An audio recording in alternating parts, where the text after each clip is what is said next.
Welcome back to the channel. My name is Steven. I'm a pharmacist. I own 52 units of real estate and I help coach people to buy their first multifamily deal off market.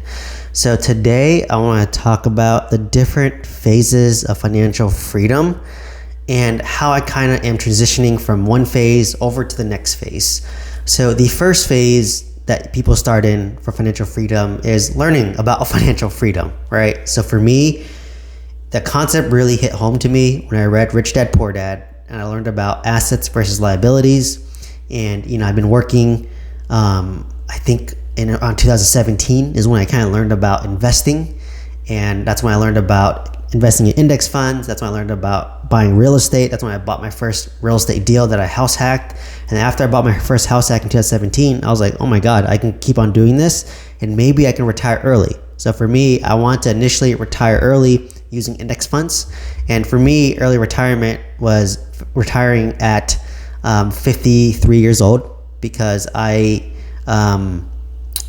graduated pharmacy school at 23 years old. So I just thought, okay, maybe I'll work 30 years, retire at 53. And I thought 53 was early because most people retire at like 60 to 65. So for me, I was like, well, if I invest $4,000 a month for like 30 years, I have enough money that I can retire at 53 and be very comfortable, using the 4% rule, right? I did a compound interest calculator.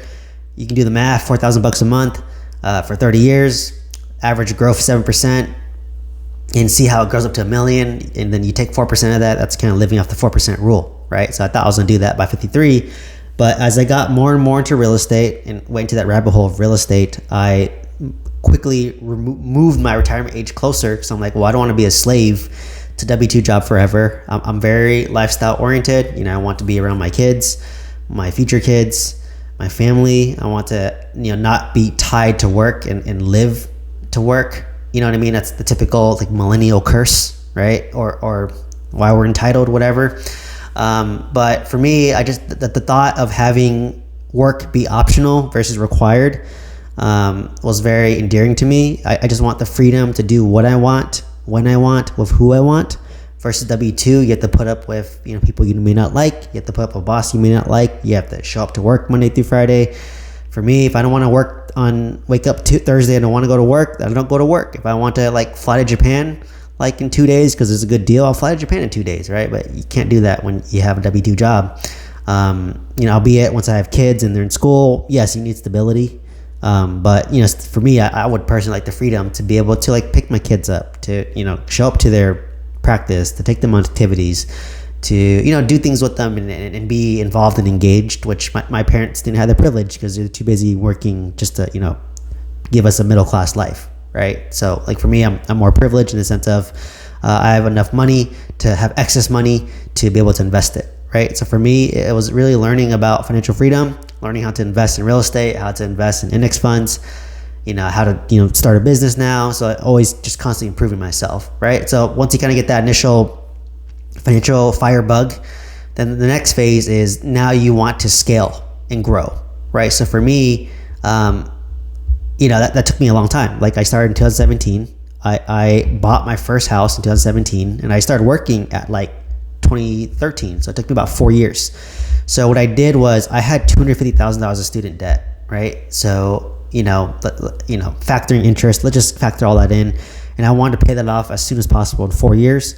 So I was averaging about $60,000 a year in terms of loan payments to pay it off as fast as possible, right? So, I have a whole video breaking that down, but I was basically able to save $60,000 a year for 4 years, pay off my student debt. Once I pay off my student debt at 27, I was like, what's next, right? So I just said, okay, well, now I want to buy a place for me to live, some real estate. And I just took the same concepts. I was able to save $60,000, about $80,000 to put 10% down on a house. That was $80,000 or $800,000, and I would house hack it. So I would, live in the master bedroom. Wanted a house that was 4 to 5 bedrooms. I'd rent out each bedroom for about $1,000 each. So I had a 4-bedroom house with 3.5 baths, which was nice.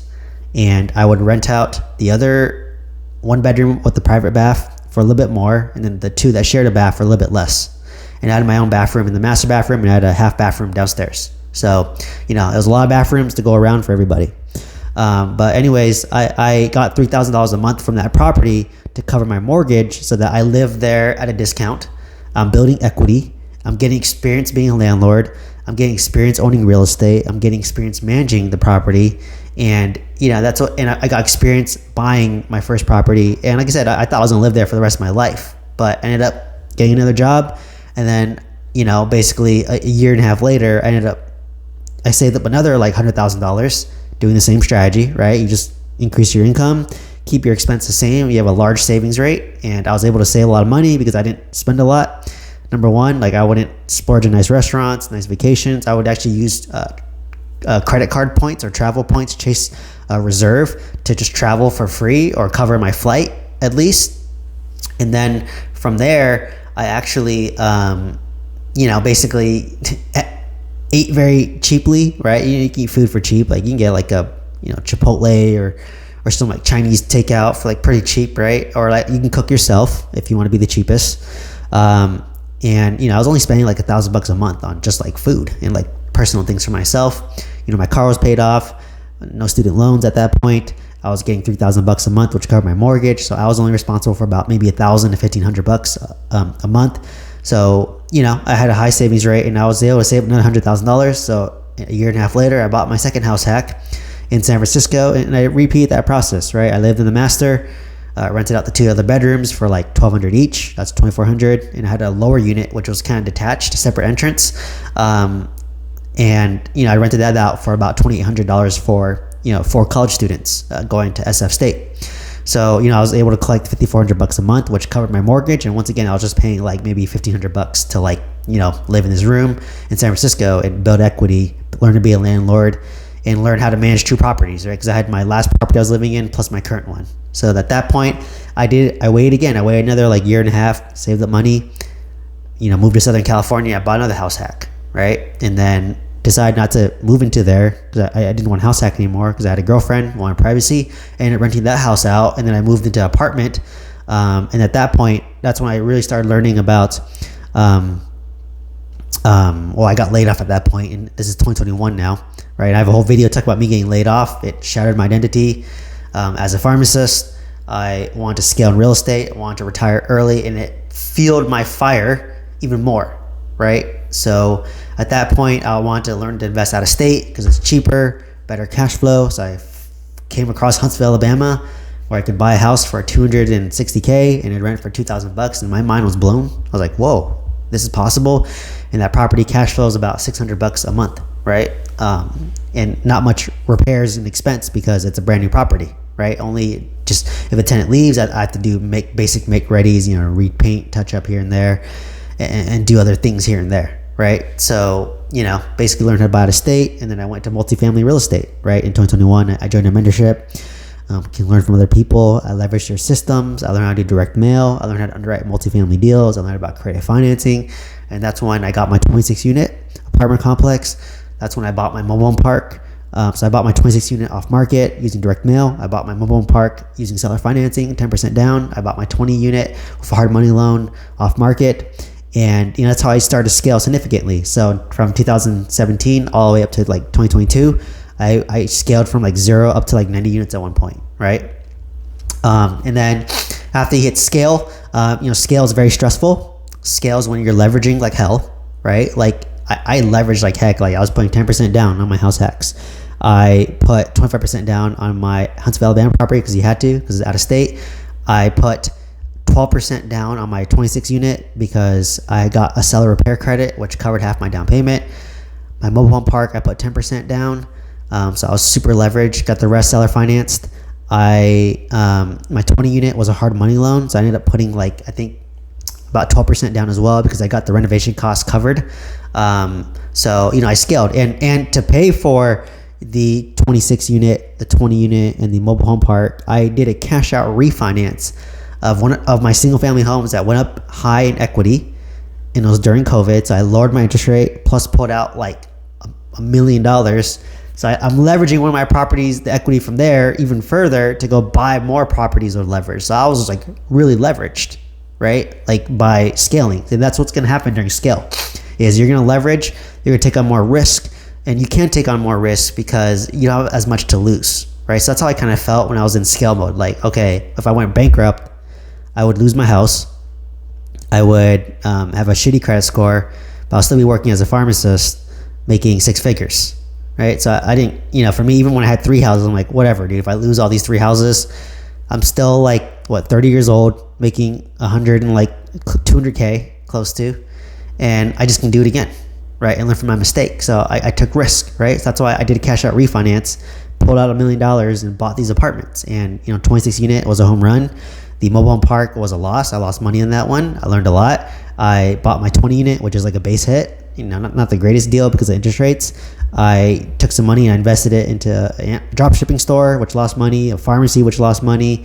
So, I learned a lot and went through the school of hard knocks, right? So during scale, you're leveraging a lot. I burnt myself out during scale, to be honest. I bought renovating a 26 unit, 20 unit, a mobile home park while working full time, commuting 3 hours a day, and trying to juggle multiple things and just the stress of money. Like, I burned myself out. I was depressed. I was anxious. I have videos talking about it. Check it out. Just Google, search on my channel, depression, anxiety, stress. That, like, 2023 was my worst time of my life. I was no fun to be around. It was stressful. It was hard, but that was my hero's journey, right? That's my journey that I need to get through to better myself, to give me clarity. So I have a lot of clarity today, right? So thanks to this journey, I was able to build up a $6.2 million net worth. I was able to scale to 52 units of real estate. I did this while still working full time. I still work full time today as a pharmacy manager at a large hospital. And, so I did everything, right? So I have my 9 to 5 and I have my 5 to 9, right? So like I get off work and I do my next side hustle, which is real estate, social media, coaching, right? When I'm driving to work, I'm doing my side hustle, right? Real estate, coaching, talking to brokers, talking to bot sellers, talking to, coaching students, like whatever, right? I basically did everything in whatever time I had available, right? So that's the grind. And you have to do that for like 10 years. So that's why I still work at W-2. I live off the W-2 today, and I don't live off the real estate income, even though my real estate income, obviously if I have to make some moves, but I could sell some properties and take some debt off the table, take some stress off the table, and basically not have to work if I want to. So that's kind of the phase that I'm approaching. So I was in learn, right? I finished learning. I'm still learning, but the initial is learn about FIRE. The next is scale, which I scaled, right? I scaled to 90 units, ended up selling one. Now I'm down to 52 units, which is still a lot, right? Still a lot. And then now I'm at the phase of like harvest and like stabilize, right? So I planted these seeds back in 2017. 2021 is when I bought a lot of my properties. Yes, in retrospect, I bought a good time, right? I didn't know in 2017 it was a good time to buy. Like, people were telling me 2017 it's gonna crash 2018, right? In 2021 during COVID, people say it's impossible to get a good deal because people are overbidding. But I bought a 26 unit off market using direct mail. I bought a mobile home park, ended up being a loser, and I bought a 20 unit using direct mail. And I would say my 26 units a home run, cash flowing $6,000 a month. I was able to force $800,000 of appreciation. My mobile home park I sold for a loss, right? For a $100,000 loss. So it was a nice tax write-off for me. So after my tax write-off harvest loss, ended up maybe losing $60,000 or $70,000. My 20 unit ended up being like a base hit because interest rates are like higher. When I did my hard money loan was due, interest rates were like 6.5%, middle of 2023. So that was just a bad time. But who would have thought interest rates would have skyrocketed from like 4 all the way up to like 8, right? I got 6.5, which I thought was good. So some home runs, some losses, some base hits, right? So but overall up $6.2 million in net worth. $5 million is from real estate, 1.2 is from stocks. So now I'm at the part of stabilization where I'm really focused on like trimming my expenses. Like, where can I cut expenses? Like, that's why I saved on insurance.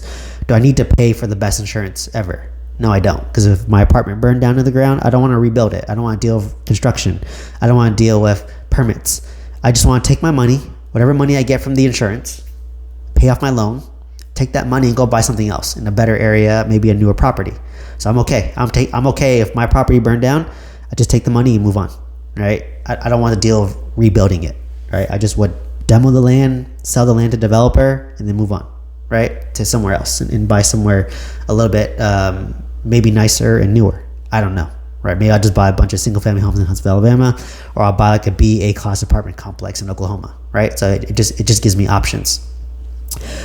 So in stabilization, I'm focused on expenses. So, am I lowering my expenses? Is my insurance manageable? If my taxes are going up, am I contesting my taxes? I haven't had to do that yet.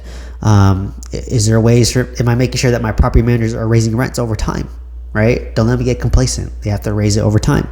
So you want to control your expenses, and then during stabilization, you want to analyze, is there some properties I want to get rid of? Like I need to prune some of my portfolio, just like roses. You cut some stems so that it grows and becomes healthier. So that's your real estate portfolio. Everyone has a property or two they want to sell, right? Like for me, it's a mobile home park. I sold that because I was losing money every month.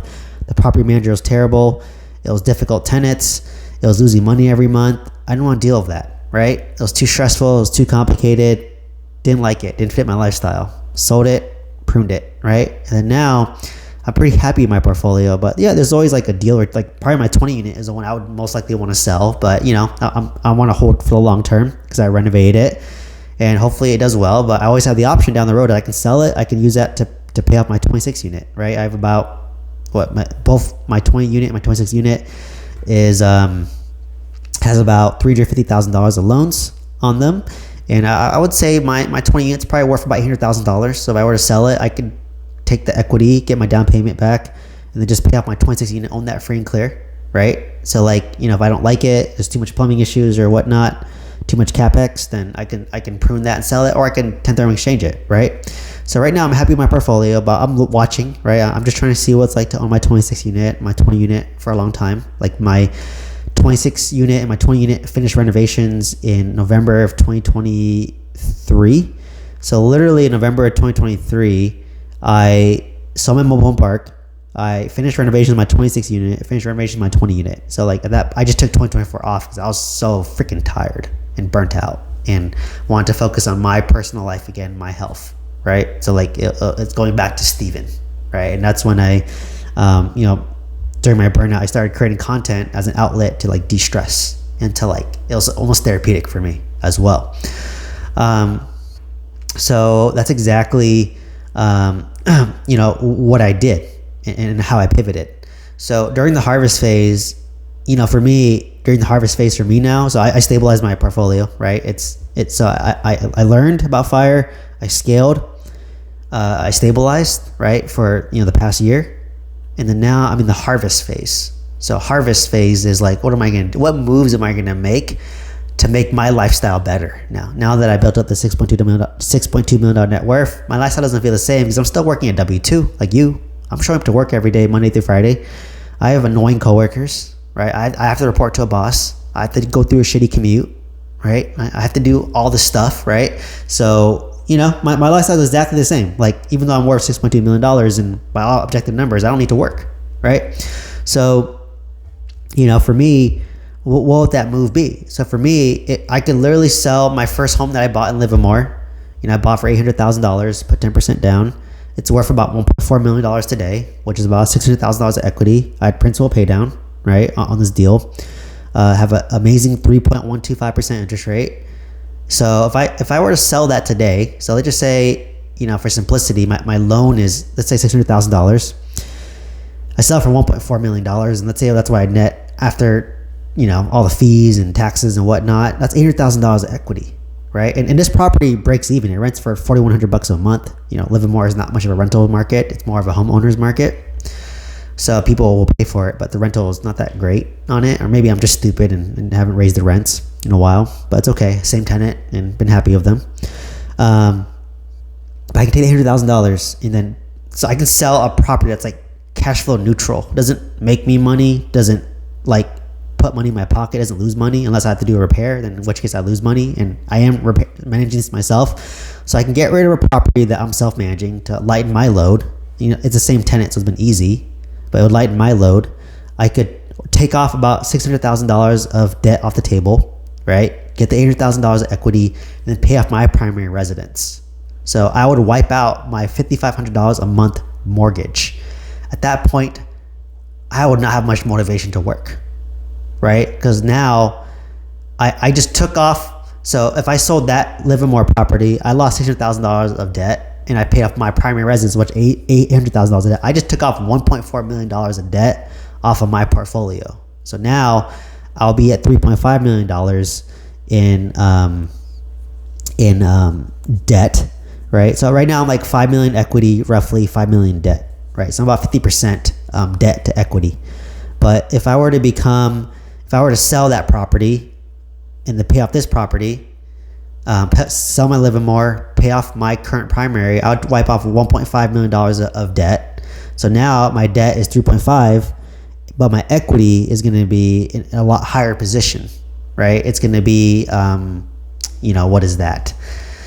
6.5. So 6.5 million in equity, and then 1.5 in debt, right? So now, or 3.5 in debt. So now my debt to income ratio, my debt is going to be a lot lower relative to my equity. So maybe I'll be at 30% debt versus equity. So it will take a lot of debt off the table. It will take off a $5,500 a month mortgage.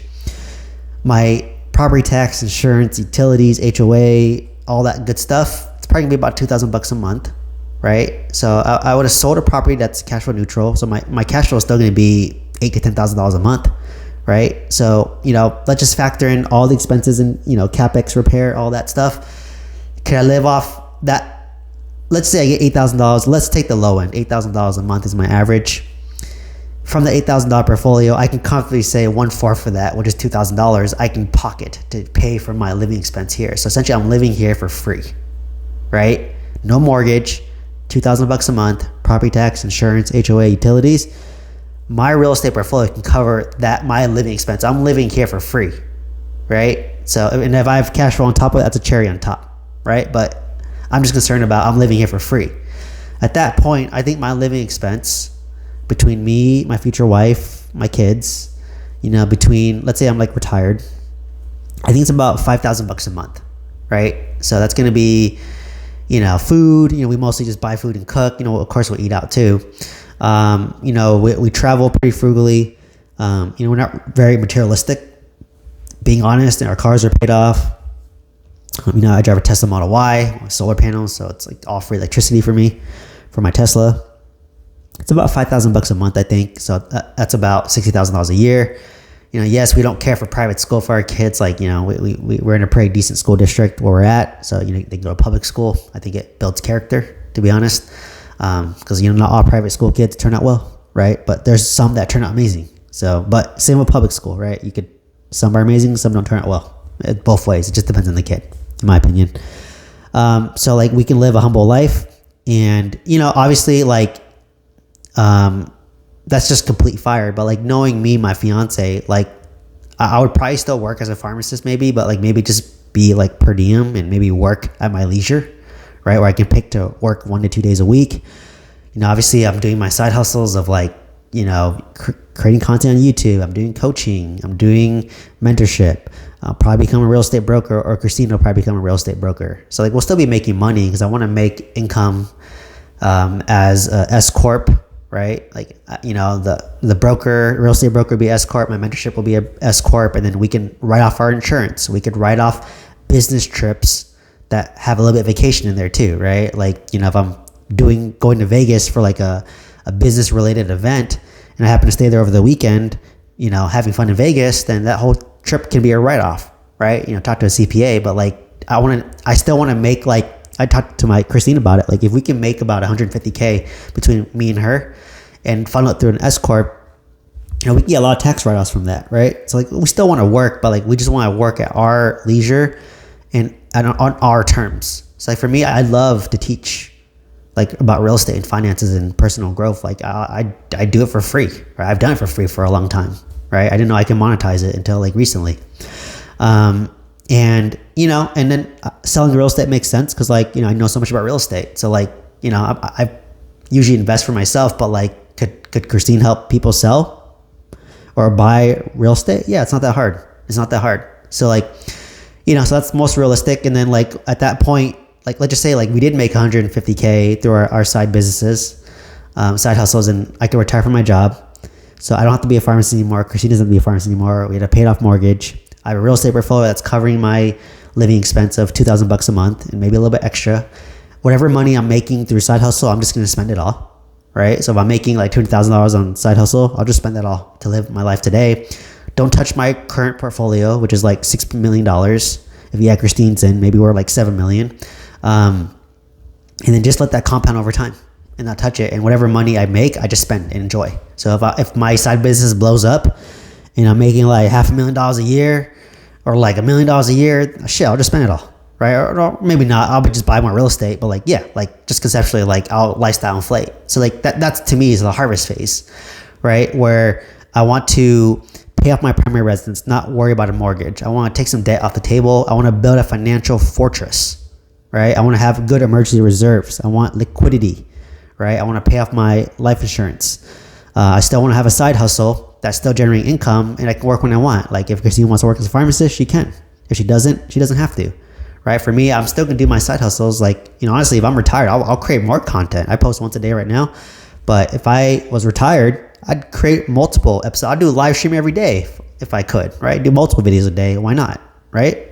Like to me, I love doing it. And I can do it anywhere I want. I could be doing it from like Thailand. I could do it from Vietnam. I could do it from Japan, right? Like, so for me, that's really what it's about. So that's kind of my plan. Like, obviously my life insurance is going to be enough to pass into my kids. It's millions already. They're each going to get a paid off house for sure, because I'm going to inherit a paid off house from my dad. Christine's going to inherit paid off properties from her parents. So like, yeah, that's just generational wealth. So like I said, like, we have way more money than we need. And that's during the harvest phase. It's all about just lifestyle. Like, and yeah, I make it to the point where like, hey, I have young kids. I don't want to like worry about real estate and debt and stress. And then, maybe when my kids are older and don't need as much involvement, then maybe I'll go back to buying real estate if I want to do it. Right. And I think I do, because I do legitimately enjoy buying real estate. It's a game for me and I enjoy the game. Right. So like I said, but I want to buy a real estate portfolio that's sustainable long term. So for me, it's new construction, single family homes and like, value add apartments in Oklahoma. So that's kind of my focus. That's my goal. And that's my vision. Right. And then in terms of like creating content, like I do it very constant. There's no overhead. I don't have a studio, like I don't rent a studio. I mean, like, I do it, in my home office where I'm at. Coaching is no overhead, right? And I love to teach people. Like if I can help people buy apartments, it's very fulfilling for me. Like actually more fulfilling for me than for me to buy my own apartment. At this point in my life, I can buy another apartment. Won't necessarily improve my quality of life, but selling a property to pay off my primary residence, that will improve my quality of life, because it makes work for me optional. Like I would have zero motivation to go to work if my primary was paid off, but I'm trying to delay that as much as possible, right? So like, but realistically, in like 5 years, when I have kid 1, kid 2, I'm really gonna be like, you know what? Do I still want to do this? Like I probably don't want to work full time. I probably just want to work maybe 1 to 2 days a week, and then on my other days, I just do what I want, right? Or maybe I don't want to do pharmacy at all, right? So it just really depends on what type of job I can get and how that fits my lifestyle. But I would be carrying more towards lifestyle. Like right now, I'm just maximizing how can I make the most money through my W-2, despite compromising work-life balance. So it's the trade-offs that you have to make. So so yeah, that's kind of, I'm documenting my harvester phase right now. I'm trying to delay selling my properties. I'm hoping interest will drop so I can get more money for the first house I bought and then use that to pay off this house. But I'm pretty I'm like 95% sure I'm going to sell a property to pay this house off so that, I don't have to work anymore. And it's like work optional for me, but I probably am going to do that within the next probably 4 to 5 years, I'd say. So by the time I'm like almost 35, maybe before 40. And then, at that point I would have been doing real estate, for, bought my first property end of 2017. So that's 2018, 6 years. So about like 10 years in real estate. So you can retire from real estate in 10 years, but you have to be patient and you have to grind. So let me know what questions you have. Hopefully you found some nuggets from this video, a little bit longer video. So thanks for sticking around. If you want to learn how to buy multifamily real estate or one-on-one coaching or mentorship, check out the link down below. You can send me an email if you want a discount code. Happy to give that. I'm also doing a multifamily boot camp, free once a week sessions. I'm gonna live stream it onto my YouTube channel, but I'll have like about 10 students in my studio because that's how much they'll allow me, and they can be the ones to ask me questions directly. But if you're not part of that, just send me an email. Just go to my link tree. You send me an email with your email, and then I can register you for the next session. But it won't be for another 4 weeks because The first session is already filled up. It's going to be free, but eventually I might charge if there's like high demand. But like I said, I want to give as much free value as I can. That's why I'm going to post it on YouTube. But if you want one-on-one coaching and one-on-one mentorship, I have that right now. Anyways, let me know what questions you have. Please like, comment, subscribe, and I hope to see you next one. Thank you so much.